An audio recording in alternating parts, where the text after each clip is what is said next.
오늘 함께 나눌 하나님의 말씀은 사도행전 2장 42절부터요 47절 말씀까지입니다. 사도행전 2장 42절로 47절을 교독하겠습니다. 그들이 사도의 가르침을 받아 서로 교제하고 떡을 떼며 오로지 기도하기를 힘쓰니라.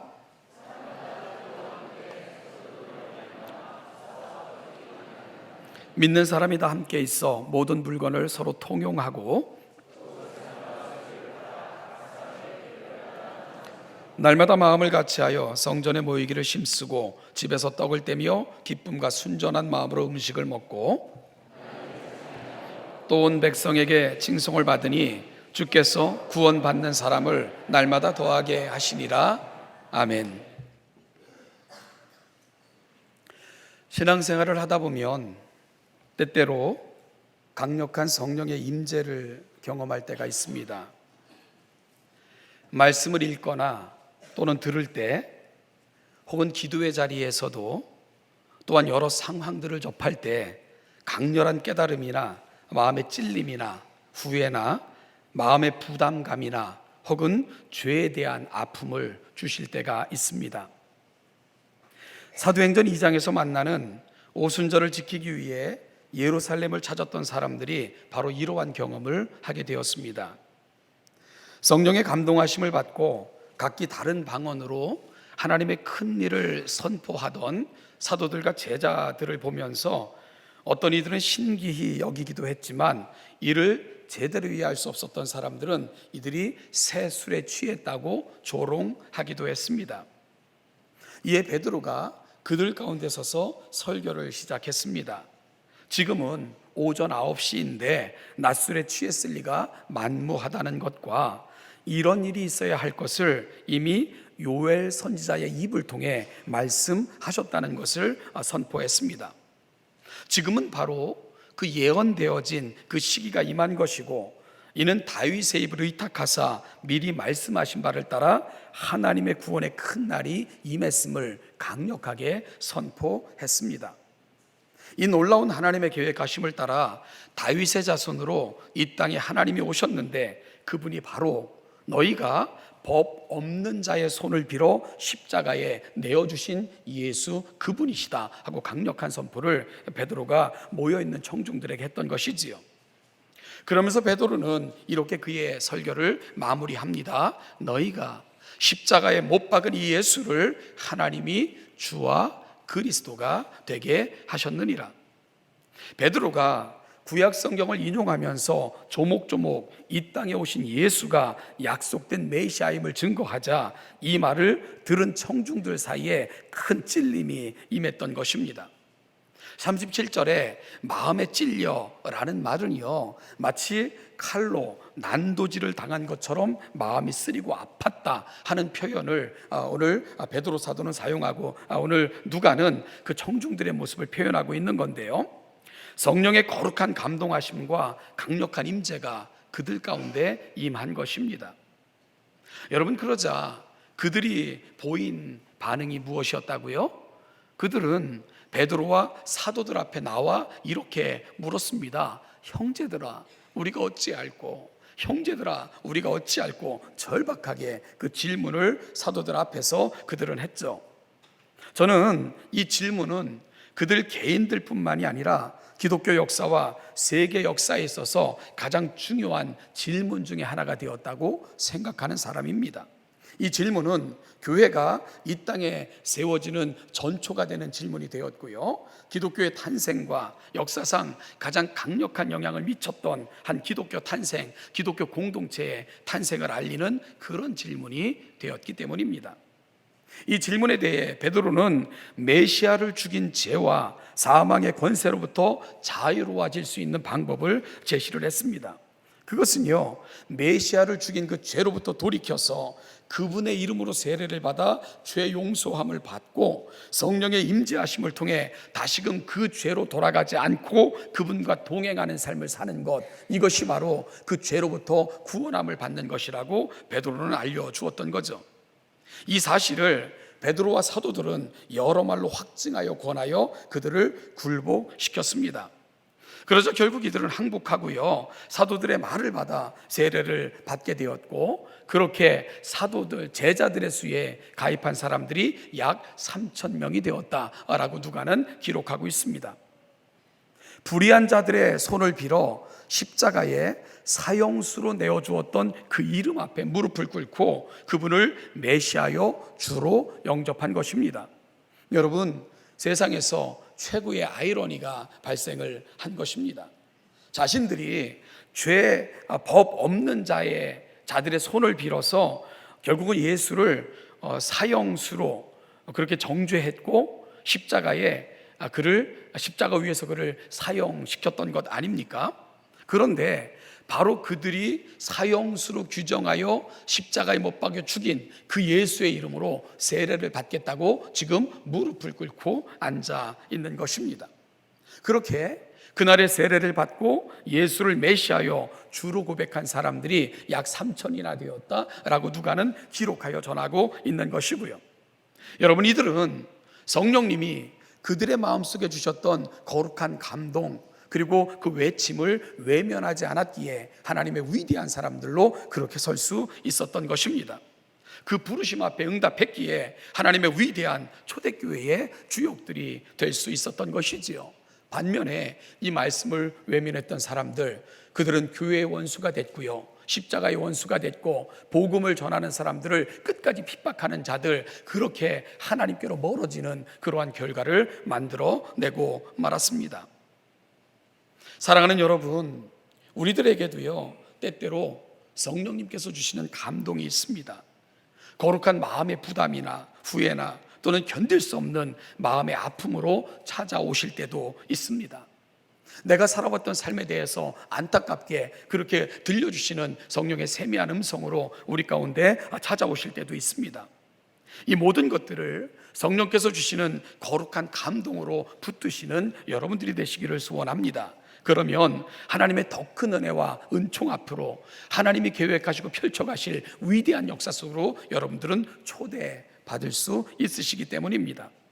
이제 오늘 본문은 이렇게 회심하여 거룩한 공동체가 된 교회가 보여준 모습을 소개하고 있습니다.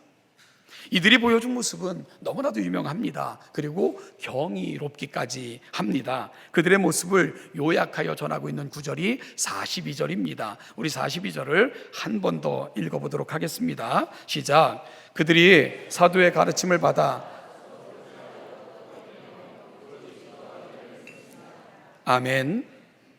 오로지 힘썼다. 여러분, 이 말은 전적인 헌신을 의미하는 말입니다. 그들이 무엇에 헌신했는가를 설명하고 있는데요, 가르침을 받고 교제하며 떡을 떼고 기도하는 일에 헌신했다. 그렇게 그 일에 헌신하는 무리들이 되었다라고 누가는 설명하고 있는 겁니다. 종교개혁자 칼빈은 이 구절을 교회의 본질을 말해주는 구절이라고 규정하면서 교회는 하나님의 말씀이 살아 전파되고 성례가 신실하게 집행이 되고 성도들이 교제하며 말씀으로 훈련받는 곳, 이것이 바로 교회의 본질이다. 42절을 통해서 이렇게 정의하기도 했습니다. 여러분, 초대교회가 모든 성도들이 흠모하는 그런 교회가 될 수 있었던 것, 그것은 바로 그들에게 위와 같은 특징적인 모습이 있었기 때문인 것이지요. 저는 초대교회의 그 특징적인 모습 4가지를 중심으로 오늘 본문을 살펴보고자 합니다. 그중 오늘은 2가지를 저와 여러분들이 함께 살피게 될 것입니다. 여러분, 하나님의 교회, 특별히 초대교회가 보여줬던 특징적인 모습, 그 첫 번째는 그들은 사도들의 가르침을 받는 일에 헌신되어진 교회였습니다. 그들은 사도들의 가르침을 받는 일에 힘쓴 교회였습니다. 그들은 하나님의 말씀을 알아가는 일에 시간을 투자했습니다. 그리고 이 모습은 하나님을 만나고 구원받은 사람들에게는 언제나 늘 나타났던 모습이기도 합니다. 우리가 성경과 기독교의 모든 역사를 통틀어 보면 하나님으로 말미암아 내가 그분의 자녀가 되었고 구원받았음을 경험했던 사람들이 늘 갔던 자리, 바로 말씀 앞으로 나아갔던 것을 성경은, 그리고 기독교 역사는 끊임없이 증언해 주고 있기 때문입니다. 운동을 좋아하시는 분들은 잘 아실 만한 이름인데요. 미 프로야구 사상 첫 그 만장일치로 명예의 전당에 입성한 전설적인 투수가 있어요. 여러분 아십니까? 바로 양키스의 수호신이라고 불렸던 리베라라는 투수입니다. 1995년부터 뉴욕 양키스에 데뷔한 그는 한 구단에서만 이렇게 뛰었던 인물이기도 하고요. 통산 924경기에 출전해서 531세이브를 기록을 했고 71승 52패 그리고 1012탈삼진이라는 마무리 투수로만 뛰어서 이 대단한 업적을 이룬 투수이기도 합니다. 여러분 야구 선수들은 그리고 운동을 좋아하시는 분들은 이 대단한 기록에 주목을 하겠지요. 그만큼 한시대를 풍미했던 대단한 투수였기 때문입니다. 그런데 저는 이에 대한 다른 기사를 접하면서 많은 감동을 받았던 적이 있습니다. 2010년 4월 22일 OSN이라는 그 스포츠 채널이 이 리베라를 단독으로 취재하여 취재를 이렇게 공개한 그런 인터뷰 기사가 있었는데요. 이 뉴욕 양키스와 LA 에인절스라는 팀 간에 이제 시합이 있었던 날인데 그 경기 시작 3시간 30분 전쯤에 이제 그 취재진들이 리베라를 취재하고 싶어 이제 그가 머물고 있던 라커룸을 찾아갔던 것입니다. 특별한 약속이 없이 진행되어졌던 인터뷰라 조심스럽게 리베라에게 다가가서 취재를 요청을 했던 거죠. 그런데 그에게 다가갔을 때 그들은 굉장히 이상한 모습을 봤는데 그의 손에 아주 작은 까만 책이 하나 이렇게 놓여져 있었던 거예요. 무릎에. 이렇게 보니까 경기 시작 3시간 반 전 그가 앉아서 라커룸에서 하고 있었던 일은 성경을 읽고 있었습니다. 그래서 그에게 조용히 다가가서 우리가 어디에서 왔고 잠깐 인터뷰에 응해줄 수 있느냐 그랬더니 그의 대답이 지금은 성경을 읽는 시간입니다. 인터뷰할 수가 없고요. 내가 성경을 읽고 난 후 스트레칭한 다음에 1시간 반 후에 그때 잠깐 시간이 되면 만났으면 좋겠습니다. 이렇게 대답을 하더라는 거예요. 그 취재진이 그래서 밖에서 그 1시간 반 정도를 기다리고 그리고 스트레칭을 하고 몸을 풀고 나온 리베라가 이제 그 취재진의 이렇게 취재에 응한 것이지요. 물어봤어요. 취재진이 그에게 묻습니다. 우리 그 리베라 선수는 매일 성경을 읽습니까? 그랬더니 매일 읽습니다. 나는 시간이 있을 때마다 성경 읽는 것을 가장 좋아합니다. 라고 대답을 했어요. 그러자 취재진이 또 질문하기를 당신을 양키스의 수호신이라고 부르는데 이 명칭을 좋아하십니까? 그랬더니 손사래를 치면서 아이고 말도 안 되는 얘기를 하고 내가 어떻게 신이 될 수 있냐? 그리고 나는 아무런 힘이 없습니다. 나의 신은 오직 하나님 한 분뿐이십니다. 라고 대답을 하는 거예요. 신앙심이 참 좋은 것 같다는 그 취재진의 질문에 대해서 그가 들려준 대답이 참으로 감동적이었습니다. 나는 20살 때부터 교회를 다녔습니다. 어린 나이였지만 야구가 내 힘만으로 되지 않는다는 것을 그때 처절히 깨닫고 있었던 때였는데 그때부터 제가 할 수 있는 일은 내 인생의 진정한 승부를 하나님께 맡기는 것이었습니다. 그래서 그 하나님의 뜻을 아는 것이 중요하다 판단을 했고 그래서 그때부터 지금까지 나는 한 번도 성경을 읽는 일을 게을리 한 적이 없습니다. 이런 대답을 들려주는 거예요. 기자가 이어 다음과 같은 질문을 했어요. 당신은 위기의 순간마다 마운드에 올라 타자들과 이렇게 상대해서 거의 대부분 승리를 거두는데 어떤 마음으로 던지십니까? 이렇게 질문을 했어요. 그가 대답을 합니다. 나는 지금까지 내 힘으로 타자들을 압도할 수 있다고 타자들이 나보다 못하다고 생각을 해본 적이 없습니다. 마운드에서 공을 던질 때 내가 할 수 있는 일은 하나님께 맡기면서 내가 할 수 있는 일에 최선을 다하는 것뿐입니다. 그런데 놀라운 것은 그분이 나를 도와주셨기에 오늘 내가 여기까지 올 수 있었던 것이지요. 굉장히 겸손한 대답을 그 취재진들에게 들려준 거예요. 취재를 마치고 나오는 OSN 취재진들에게 양키스 미디어 홍보 매니저 마이클 마골리스라는 사람이 그에게 대해서 웃으면서 이렇게 말을 하더래요. 리베라는 신앙심이 매우 특별한 사람입니다. 그는 내가 본 선수 중에 매우 특별한 사람입니다. 이렇게 평가를 해주더라 하는 기사를 읽어본 적이 있습니다. 사랑하는 여러분, 베드로의 설교의 주제는요, 하나님은 십자가에 못 박아 법 없는 자들의 손을 빌어 너희들이 십자가에 못 박아 죽인 예수를 주와 그리스도가 되게 하셨다. 이것이 그의 설교의 최종 결론입니다. 예수님은 우리의 구원자가 되실 뿐만 아니라 우리 인생의 주인이시기도 하시다는 고백입니다. 그것이 주와 그리스도라는 고백이 갖고 있는 의미이지요. 그러면 마땅하고 당연하게 그 주인 되시는 주님의 거룩한 뜻을 발견하고자 여러분, 그 주님의 뜻에 대한 열망이 있는 것, 이게 그분이 주인 되었다고 고백하는 저와 여러분들에게 있어서는 마땅하고 당연한 것 아니겠습니까? 우리가 예수님을 나의 주이시며 나의 그리스도이십니다, 이런 고백을 한다면 말입니다. 그분이 나의 주도 아니시고요, 그분은 나의 그리스도도 아니십니다, 이런 고백을 안고 살아가는 이렇게 생각하시는 분들은 그분의 말씀에 귀를 기울일 필요가 없죠. 나와 상관이 없는 분이니까. 그런데 최소한 예수는 나의 주님이십니다, 그분은 나의 그리스도이십니다 라고 고백을 한다면 내 주인 되시는 그분, 그리고 나의 보호자가 되시는 그분이 무엇을 기뻐하시며 무엇을 원하시며 나에게 무엇을 기대하실까, 여러분, 우리가 당연히 관심을 갖는 것 마땅하고 당연하지 않겠습니까? 그럼 우리는 그분의 뜻을 어디서 발견할 수 있습니까? 바로 초대교회는 그 면에서 말씀에 집중했던, 말씀에 헌신했던 그런 교회로 성장했고요, 그렇게 초대교회는 아름다운 교회로 성장해 갈 수 있었던 것입니다. 사랑하는 여러분, 오늘 우리에게 필요한 열망, 이 열망이 아닐까, 저는 여러분들에게 도전하고 있는 겁니다. 제가 어릴 적 저는요, 너무나도 익숙하게 우리 사랑하는 선배들 일찍 교회에 나오셔서 여기서 부지런히 성경을 읽는 사람들 전 정말 많이 보고 자랐습니다. 그래서 신앙생활은 성경을 읽는 것이라고 저는 생각을 했어요. 제가 어떤 집을 이렇게 초청받아 가면 거기에는 늘 성경을 읽는 방이 있었고요, 성경을 읽는 흔적들을 가는 많은 가정들에서 저는 확인할 수가 있었습니다.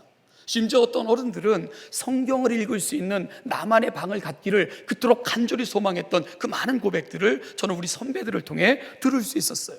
그래서 저는 자연스럽게 어릴 적부터 신앙생활은 성경을 읽는 거구나, 성경이 중요한 거구나, 성경을 읽는 것이 이토록 중요하구나, 나는 처음부터 그걸 보면서 잘할 수 있었습니다. 그런데 여러분, 지금 저와 여러분들이 다음 세대에게 이런 모습을 보여주고 있나요?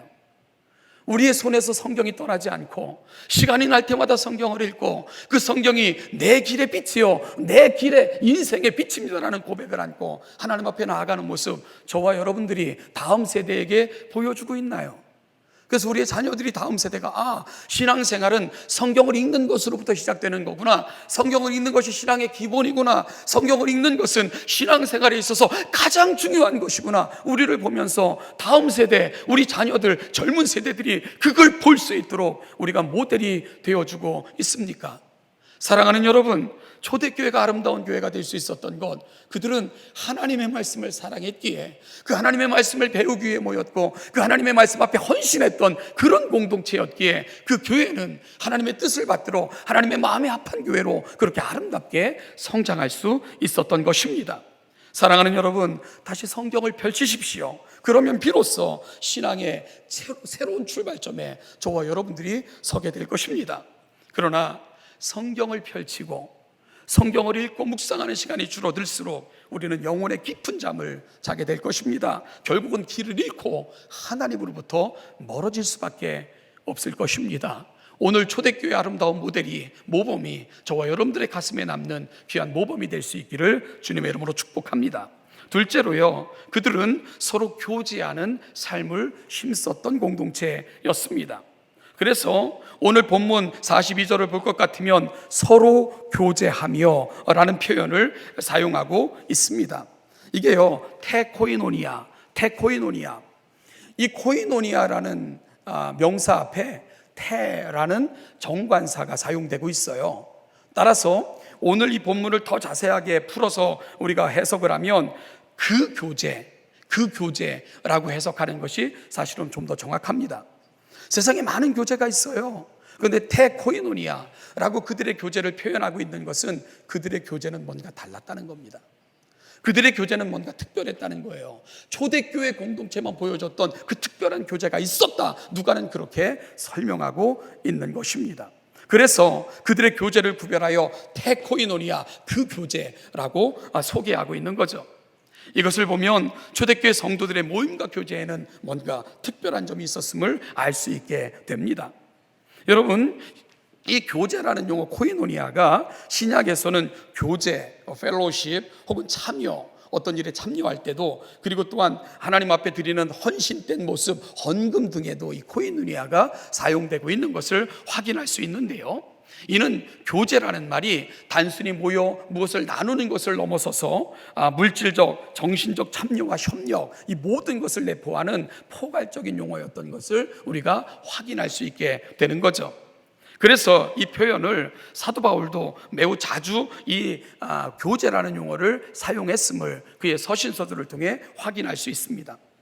여러분, 그들의 친교가 얼마나 특별했기에 테코이노니아, 정관사를 붙여 그들의 교제를 표현하고 있을까? 그들의 친교가 얼마나 특별했는가를 43절 이하의 그들의 삶의 모습을 통해서 확인받을 수 있습니다.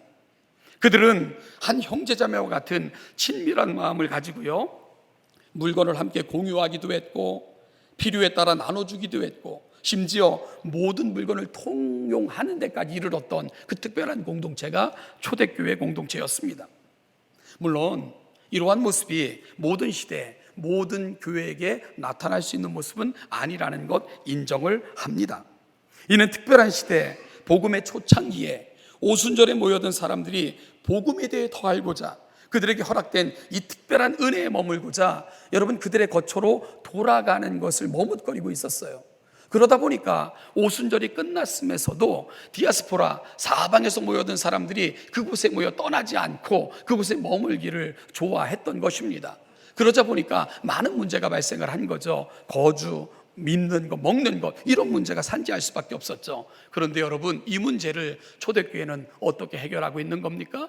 먹는 거 내주고, 입는 거 나눠주고, 자기 집을 공동 거처로 삼고, 그러면서 그들이 복음 안에서 자라갈 수 있도록 도와줬던 교회, 바로 그 교회가 초대교회였던 것입니다. 이것을 가리켜 누가는 테코이노니아, 그 교제라고 부르고 있는 것이지요.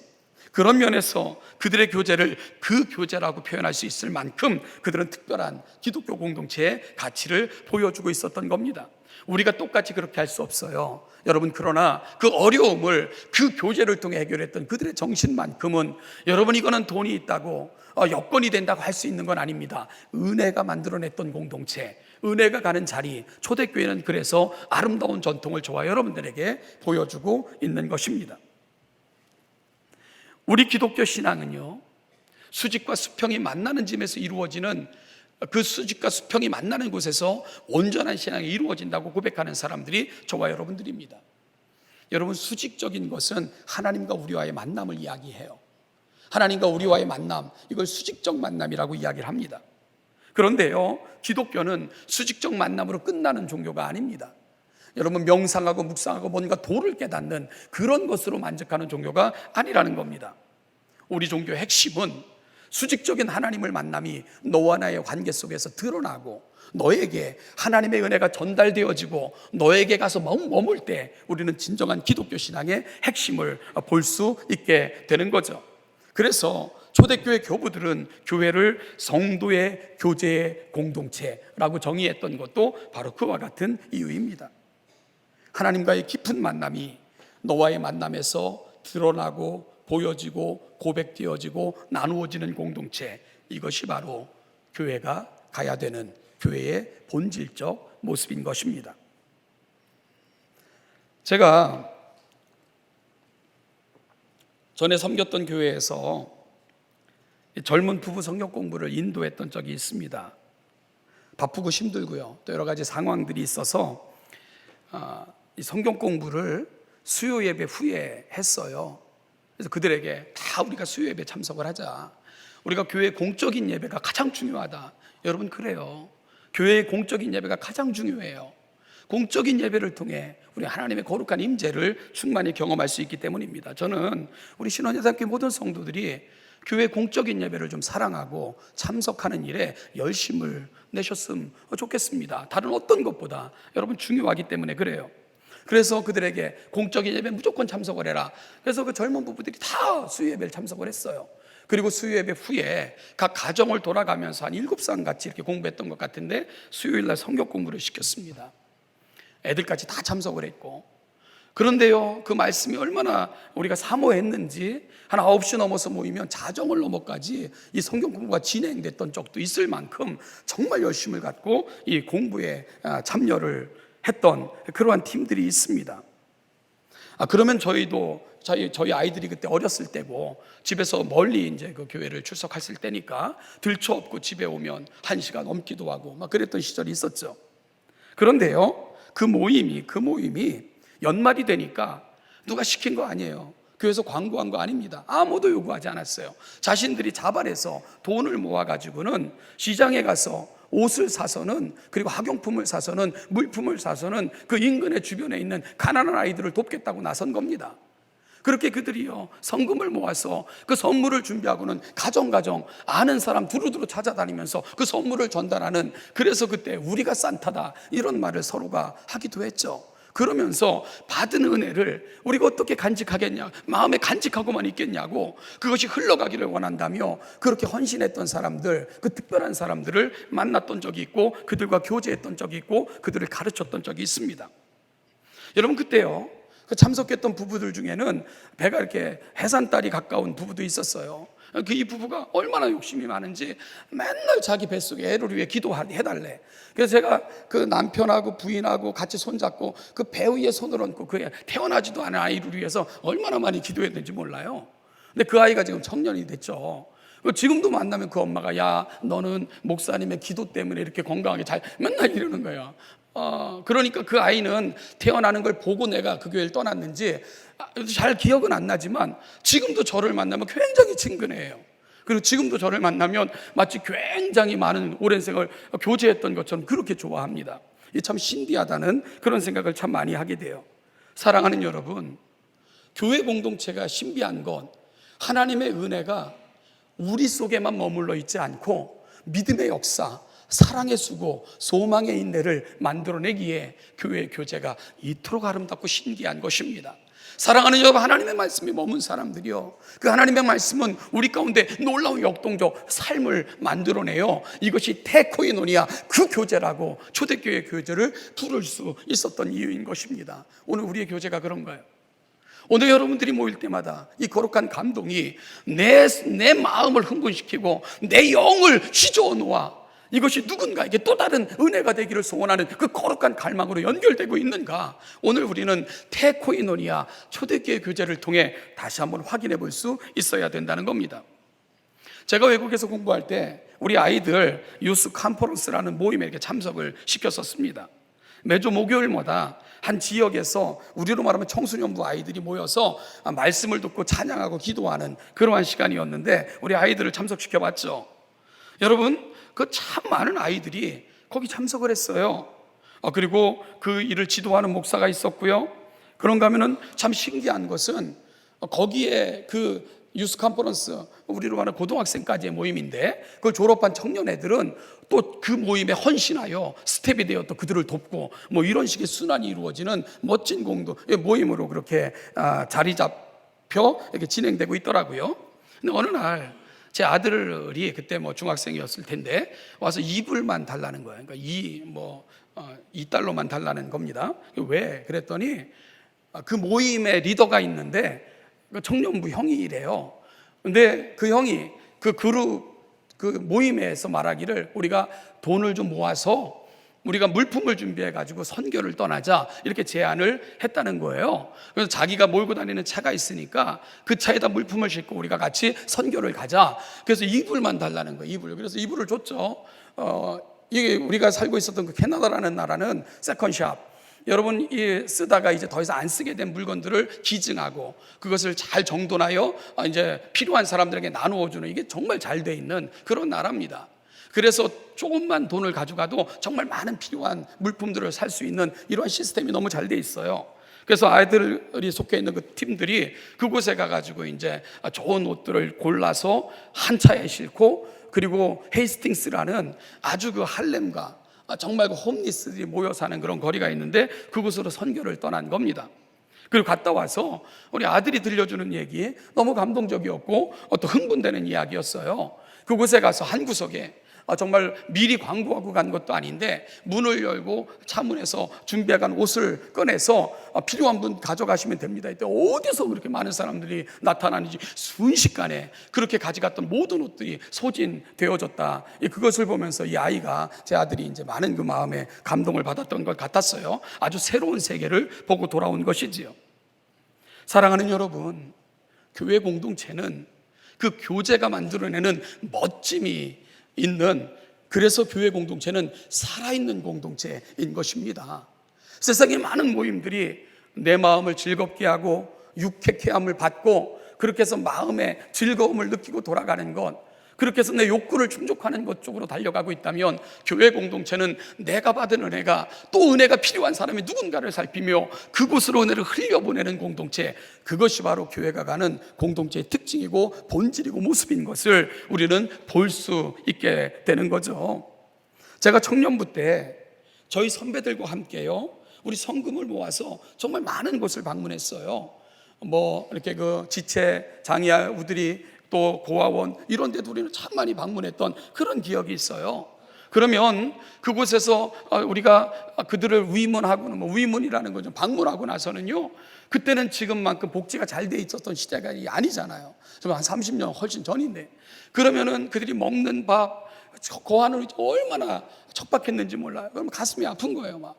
그러면 우리가 차마 그곳을 벗어나지 못하고 우리가 한 공간을 빌려서 그곳에 꿇어 엎드려 그곳으로 기도했어요. 눈물을 흘리며 하나님 저들을 불쌍히 여겨달라고 기도하며 그렇게 그곳을 품는 그러한 일들을 우리가 참 많이 했던 것 같습니다.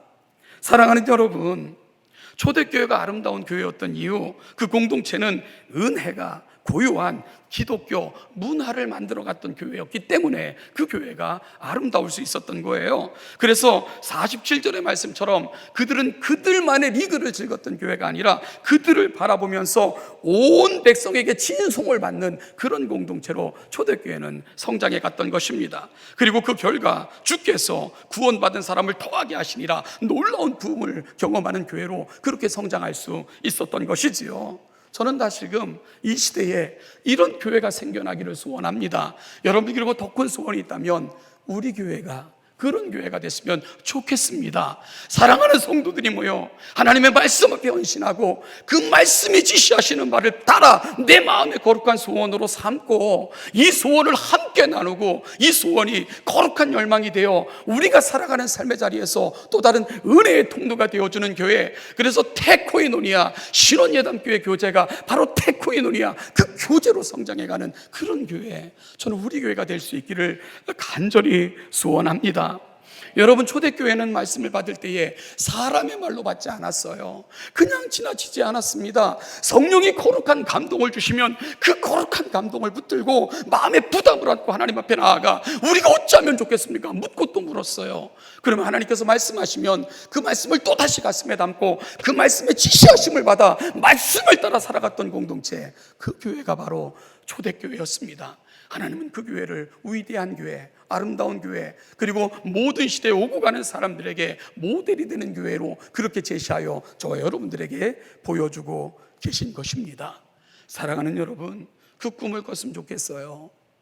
여러분, 우리의 교제가 세상의 교제와 하등에 다를 바가 없는, 그리고 우리가 모여도 아무런 영향력이 없는 그런 모임이 아니라 성도가 모이면 하나님의 거룩한 임재가 있고 임재를 깨달은 사람들이 거룩한 열망을 안고 하나님을 사모하고 그 주시는 마음을 붙들고 내가 살아가는 삶의 자리에서 또다시 하나님, 우리가 어떻게 살기를 원하십니까? 묻고 그 질문에 답하며 그렇게 아름다운 기독교 문화를 만들어가는 공동체, 우리 신혼예담교회 아름다운 공동체가 그렇게 성장해 갈 수 있기를, 우리 함께 그렇게 나아갈 수 있기를 주님의 이름으로 축복합니다. 이 시간 우리 같이 찬양 하나 할 거예요. 화면에다 찬양을 띄울 것입니다. 우리 함께 찬양하면서 하나님, 우리에게 이런 교회가 되게 해주십시오, 이런 교회에게 우리에게 소망을 갖게 해달라고 우리가 함께 고백하며 찬양했으면 좋겠습니다.